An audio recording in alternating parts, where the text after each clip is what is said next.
Sampai detik ini, para ilmuwan terus mengumpulkan sampel DNA purba dan reproduksi buatan yang akan membantu mereka untuk menghidupkan kembali hewan purba yang telah lama punah.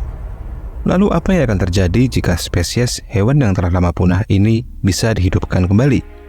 Sesangar apa hewan purba yang telah punah ini?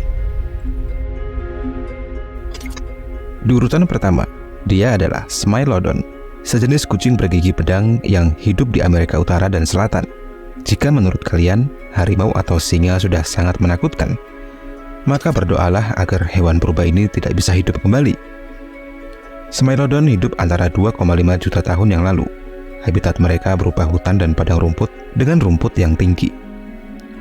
Hewan ini memiliki tubuh yang besar, berotot, tinggi, dan sebagai predator, mereka juga memiliki 2 taring yang panjang. Sebagai predator mematikan di masanya, mereka sangat ditakuti. Bahkan hewan besar seperti mamut, mereka adalah makanan utama predator ini.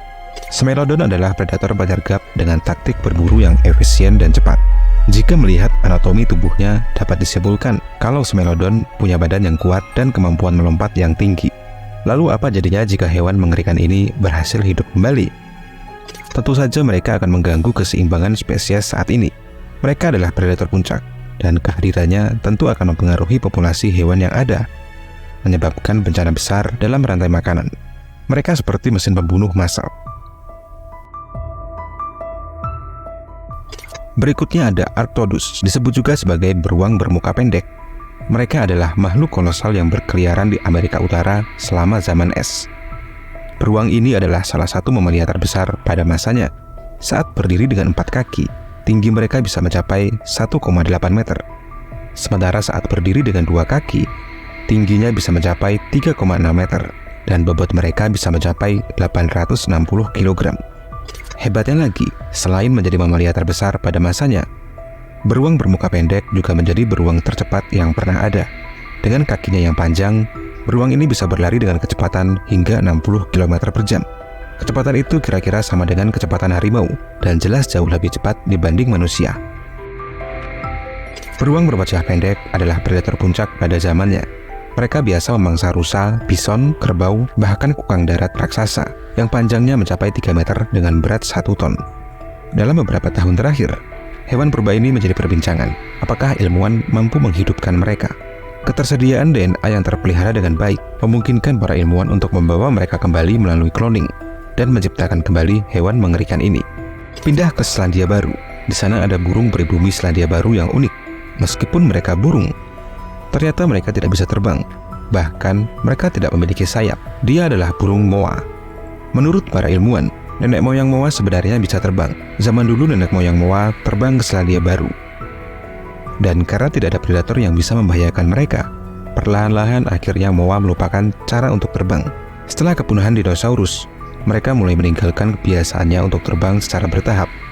Dan sampai pada akhirnya, moa benar-benar tidak pernah terbang lagi, dan sayap mereka perlahan mulai menghilang. Mereka mulai berjalan, memakan daun dan buah-buahan. Sebagai burung purba, moa memiliki ukuran tubuh yang besar. Beberapa spesies tingginya mencapai 3 meter dan berat mencapai 200 kg. Ide untuk menghidupkan burung purba ini berawal dari temuan DNA dari fosil yang ditemukan. Tapi menghidupkan kembali hewan purba ini tentu akan menjadi tantangan besar.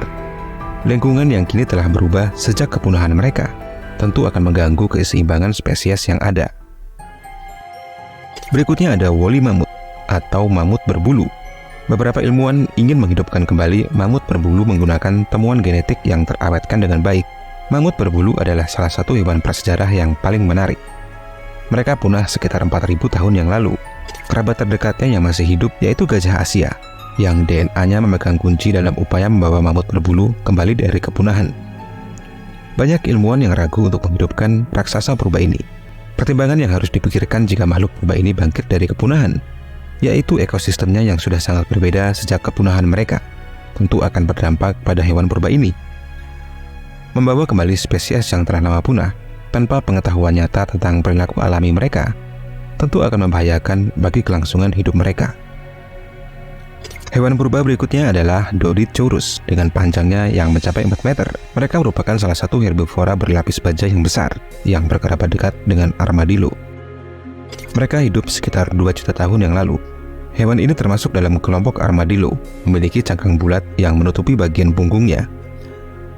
Rata-rata tingginya mencapai sekitar 1 meter dan berat rata-ratanya mencapai 1 ton. Namun para ilmuwan yakin sebelum mereka mengalami kepunahan, hewan ini bisa tumbuh lebih besar, dan para ilmuwan percaya mereka bisa tumbuh mencapai berat lebih dari 2 ton. Ide untuk menghidupkan kembali hewan purba ini terbentur pada temuan DNA mereka. Tanpa genom yang lengkap dan terpelihara, mustahil untuk menciptakan kembali hewan purba ini. Bahkan sekalipun para ilmuwan mampu mengatasi masalah itu, ada tantangan lain yang harus dipikirkan. Apakah ekosistem saat ini cocok untuk mereka? Atau malah kebangkitannya akan mengganggu spesies lain yang ada saat ini?